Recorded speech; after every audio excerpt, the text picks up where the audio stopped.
Hey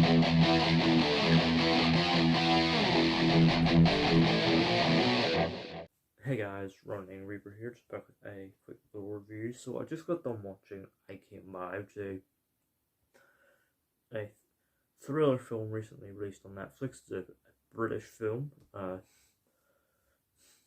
You know, Netflix seems to be on roll with British films lately. Of course, there's I Used to Be Famous, released a few days ago, which if you've seen my review, which probably has the most viewed video recently, but you know I really enjoyed that film. I had a ton of fun watching it,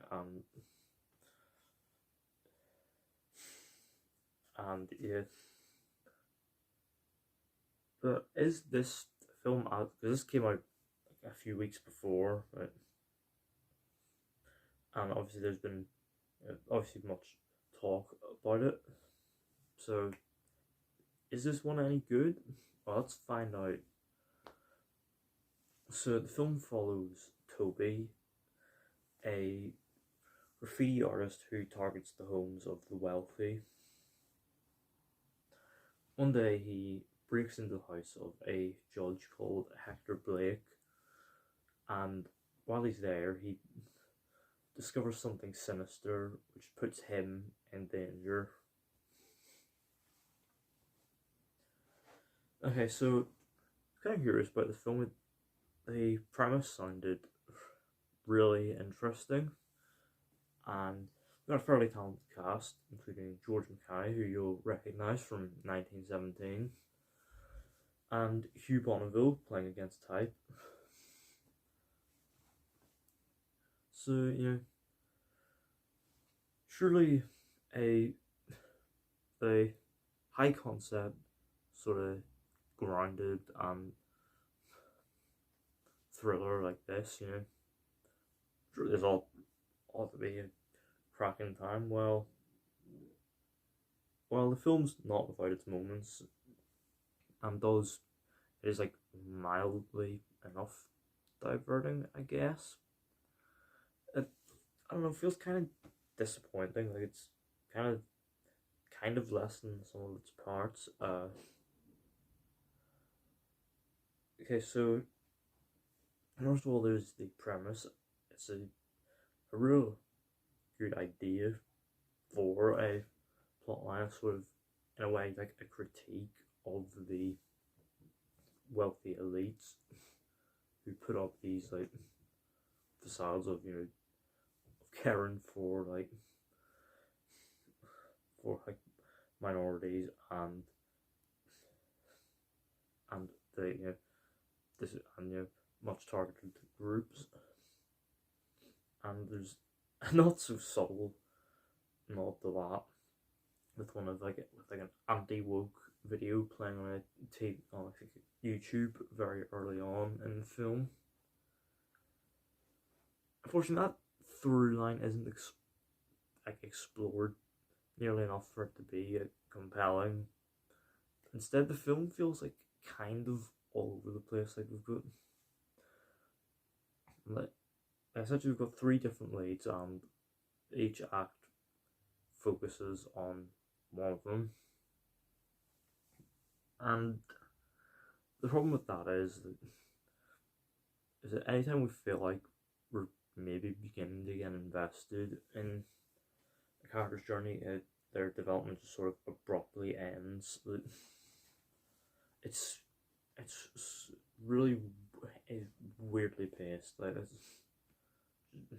get that out there.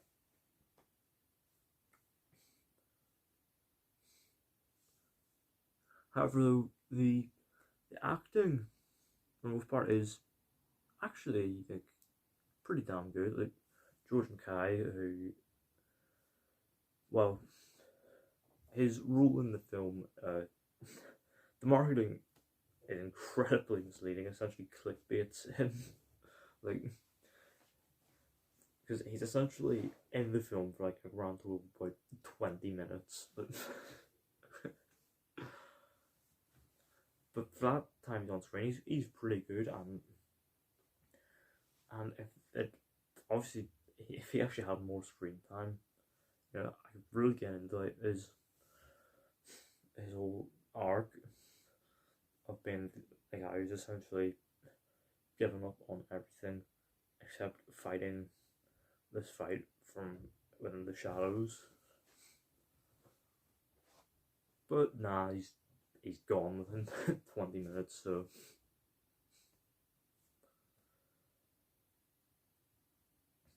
Kelly MacDonald as Toby's mum is pretty good, and the middle act sort of focuses on her and her sort of desperation and fear as she searches for her missing son, and yeah, she sells it very well. But the standout of the film is Hugh Bonneville. He is playing against type wonderfully here, and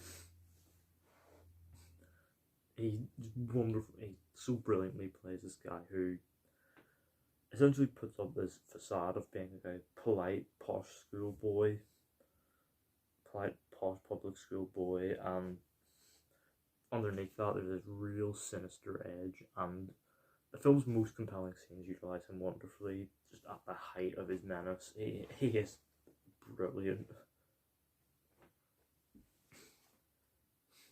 And I really liked how they took on his character throughout the film. That all the film's best scenes involve him, and thankfully he is like the most consistent character in terms of screen time. So you get plenty of him.